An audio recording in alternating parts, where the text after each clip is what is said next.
Hey everybody, welcome to the Lion's Den. Obviously the big cat is out of the den today, and I'm Bill Rossell, Vice President Client Relations with One SEO. And I got to tell you, I'm super pumped today to be able to have Keith Mercurio in the den with me to kind of talk about a bunch of different stuff. And for those that don't know who Keith is out there, he is a plumber, a New England sports fan, head of training formerly of Nexstar.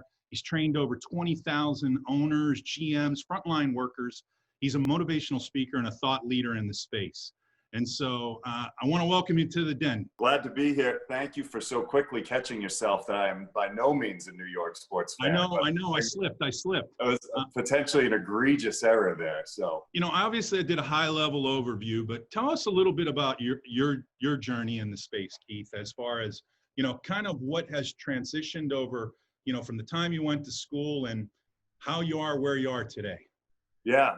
Very, for the sake of doing so and expediting it, but happy to live anywhere you want. I went to college to play baseball, Division II program, got hurt, but also at the same time, I was like never a great student. I really had to kind of cheat my way through school to even survive, and, smart enough kid, but just couldn't handle the workload, especially once college kind of continued on. So I dropped out of school and went to work for my next door neighbor, Tim Flynn. Tim Flynn and Gino Cataldo owned Winters Plumbing back in, at the time, Belmont, and then eventually Cambridge, Mass. So I spent 8 years with them, first as a plumber, and then developing into HVAC sales and working in that realm, and then as the trainer for their organization. And it was around that time that we joined Nexstar. And the moment that I saw what Nexstar was doing, I saw Dave Bodick was the first trainer I ever saw at Nexstar, along with Bob Hamilton and Lewis Williams, and three people that are still mentors and friends to me. But as soon as I saw what they were doing, I said, that's it. That's what I want to do with the rest of my life. And so after leaving Winters, Nexstar actually reached out to me, and I became their first full-time trainer. Went from a little under $1 million in revenue and training annually to about $6.5 million, I think, in my last year there as director, and spent 8 years with them as well. And was just absolutely, just the greatest training organization on earth, amazing members. It was and always will be a part of my heart, great privileges. But then last year in July, I decided to step out on my own and joined forces with Radiant Plumbing down in Austin, Texas. And in all transparency, they are a client of One SEO, but well, yeah. And so I work with them, and I'm also a consultant to Service Titan, which I'm sure a ton of your viewers are aware of. And I work with their leadership team as well as their inside of their training department with enablement. And so that's kind of where I'm at, and just continuing to launch my own endeavors and work with these amazing partners. But Radiant has been really a special one. One of the biggest challenges anybody faces out there is that when you perform at a high level for a very long time, the ability to bring it every day, day in and day out is one of the challenges that we all face out there. And sometimes people can get into those ebbs and flows where they're not bringing it. But when you're in a training environment, you have to bring it every day, whether it be on the motivational speaker side, whether it's being on the training side. What made you bring it every day as it applies to the Nexstar environment? It's actually a really easy answer for me. And it was like tremendous crippling insecurity. So I was terrified of ever letting down the audience at any point in time. I was so honored to get to be a part of that team. It was my dream to get to work there. And one of my very first resolutions, the very first business planning meeting I was part of, our annual planning, I remember it fondly. I wrote that I would not only be enough, but I would actually advance the quality of what Nexstar was delivering. And I did maintain that commitment throughout, but it was fear-based. Like I just was always, obsessed with making sure that I performed at the level that was worthy of that organization's name, of their audience. And, when I was doing about 40 to 45 trainings per year, so 40 to 45 weeks traveling on the road, 3-day trainings, 8 to 12 hours a day. And, 80+% of the people in that room didn't want to be there, right? They were getting sent to the trainings. They were, you know, their managers were sending them off, whatever else. Not talking about the owners and the managers, but the technicians and the frontline staff. And so there's just this immense sense of like, this has to be so extraordinary that every one of these men and women walk out of here saying, hey, that was worth 3 days of my life to be there. And so that was my motivation. That's pretty powerful. You know, one of the things that I kind of like to do today is really kind of segment down into, you know, a couple of different categories that I think would be beneficial for our listeners to kind of understand a little bit about your philosophy and theory and background on. And it's really about leadership development and then training and development in a whole and how it affects culture. And then last but not least, your own personal development, you know, because I think it's very, very important that you have to break down those different aspects to make a great company. And, you know, in 20 years that I've been in business working in marketing and advertising, the one thing that I've seen as a consistency, Keith, is that great businesses like a Radiant, like a Hutchinson, like an Arling House, you can go on and on through the entire, you know, community, is that they all have great leaders in their company. And as a leadership coach, what characteristics of great leadership versus poor leadership have you seen over the last several years? Well, so, you know, the primary characteristic in great leadership that I see is a commitment to personal growth. So, you know, John Maxwell talks about a version of this. He calls it the law of the lid. But what most people, what you'll see is high performers, business owners, high-level managers, their mentality is that it's their job to grow their people up to them, right? So like their job is to grow their people up to them. And not only is this sort of a condescending way to look at, you know, your team beneath you, right? And you hear this language all the time, you know, my team under me, the people beneath me, the people that work for me. You hear this type of language, and these are strong indicators that you've got somebody with this mentality. They're trying to build people up to that level. Well, that's not how growth works. People will only grow at the rate at which we grow. They will never grow at the height that we've grown, whatever that even means. Most leaders are trying to teach a lesson, and they want their people to get it or to buy in. Great leaders are learning lessons, and they're bringing their team along that journey with them. And so instead of creating buy-in to what I've got, we're both invested in where we're going. And that's a really critical distinction. And it's the hallmark of you know, what's a compliance-based leader versus a leader that's actually creating discretionary effort where people can see their own future and want to be a part of what they're up to. Ownership has a lot of different levels through an organization. It's obviously the case. You know, if a company's successful or a company is struggling, is it always on the leadership where, as if in a situation where it might be struggling, one of the stories we constantly hear is, I can't find the right people. Where does it kind of go in that direction? You know, the short answer, yes, it's always on the leadership. Not that there aren't other reasons why, but look, if I say I can't find good people, there are no good people out there, right? That might be true. And two things are happening. One, if that is true, then I'm effed, right? There's nothing I can do with that. Right. Then this is just it. So that mindset alone is a mindset that doesn't serve. So if you're going to commit to that truth, right, then you've already created a ceiling as far as where you can go. So fine. And I let people keep that truth if they want it. I just challenge them to say, and if that is true, then you got nowhere to go with this. This is your organization. This is all it'll ever be. And so congratulations. Like, you get your truth, but you also get this result with that truth. Comparatively, you know, when we shift our mindset out of that, we move out of that, because once we've decided that's our truth, now we got confirmation bias going in the non-conscious, and now we're supporting, finding evidence to support that belief. And so all I ever ask people to do is look at their beliefs and ask, do they serve them and do they honor them?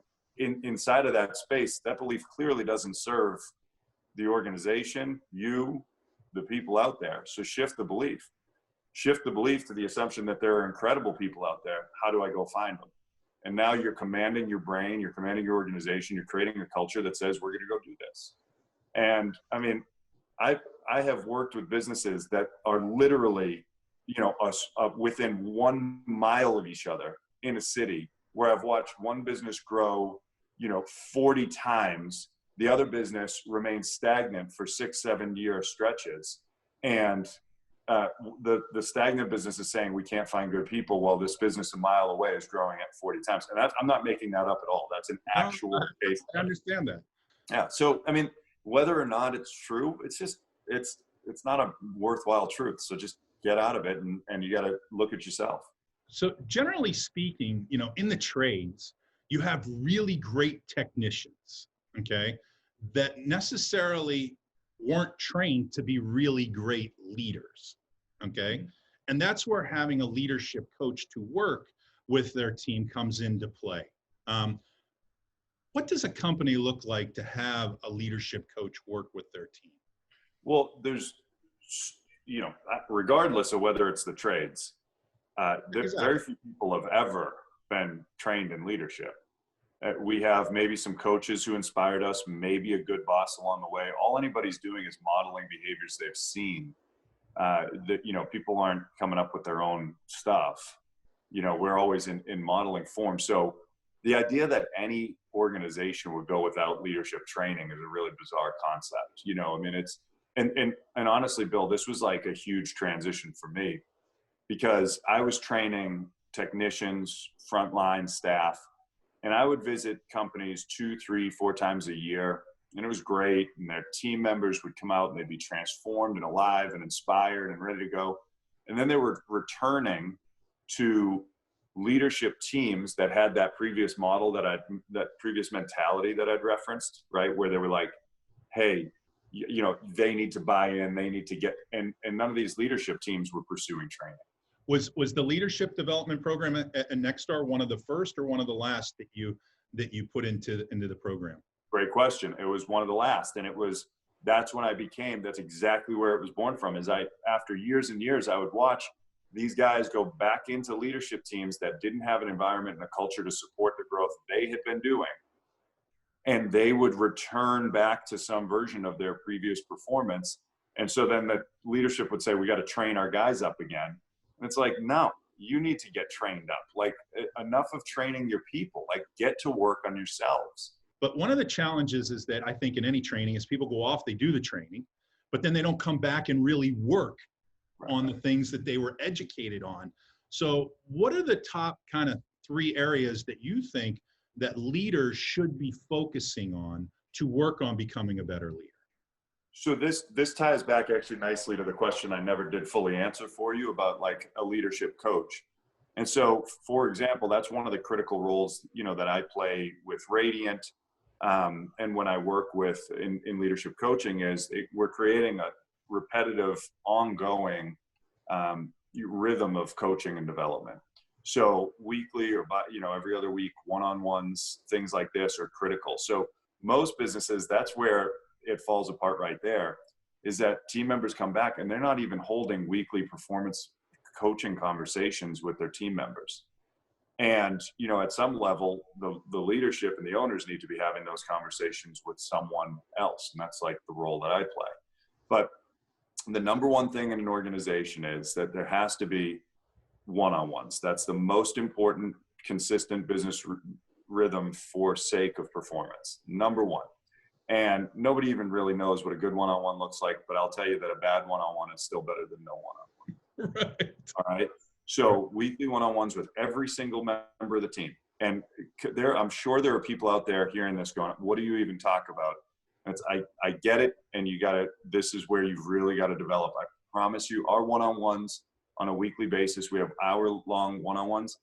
Almost none of them even finish on time. We have to work to bring them in under an hour. That's how much we have to talk about from a personal and growth development standpoint. And we're not just talking about we barely talk about random stuff. I mean, these are serious meetings. The second thing that they have to have is weekly training. So skills focused training, developing customer service skills, personal development skills, leadership skills, whatever that looks like. Once a week, that needs to be occurring. And then from an ongoing training standpoint, annual multi-day immersion training whenever we're able to actually be in person again, or committing to some kind of virtual training program where people are getting re-immersed. And I'll just finish by saying this. Those big training programs, what happens is they transform your belief, which is the foundation for all behavior. So they transform belief, instill a behavior. But then ongoing training and coaching is critical for reinforcing the behavior to reinforce the belief. And if that falls off, then the belief system falls back apart. And now we got to relearn everything the next time we go. You and I spoke via text, and I was saying a little bit about how I rely on, for me, I rely heavily on Blanchard's situational leadership to be able to look at commitment and competency with any of the tasks that hands at somebody is dealing with, so that I can address that at whatever their particular developmental level is. And it works really well for me. Might not work well for others, but when you find a system that works well for you, you take it and run with it, and you're open to new ideas. What are some of the common trends or leadership styles that you come across that you have seen to be believed are good leadership, but are actually kind of counterproductive? Okay. You threw me a curveball at the end there. Counterproductive leadership styles. Okay. Number one on the list is power-based leadership.